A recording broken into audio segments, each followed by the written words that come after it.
Sudarlun, pihak Kementerian Perdagangan mulai melakukan pengecekan ke daerah terkait ketersediaan beras dan gula. Kunjungan ke lapangan salah satunya dilakukan pada gudang Bulog Aceh di Lambaru, Aceh Besar, Selasa pagi. Pengecekan ini dilakukan untuk memastikan stok maupun kebutuhan beras dan gula menjelang Ramadan dan Idul Fitri. Saat ini stok gula untuk Aceh mencapai 4.500 ton dan beras 40.000 ton.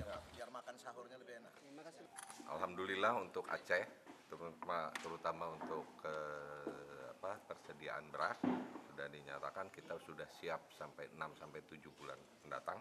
Demikian pula gula gitu kan, sudah siap.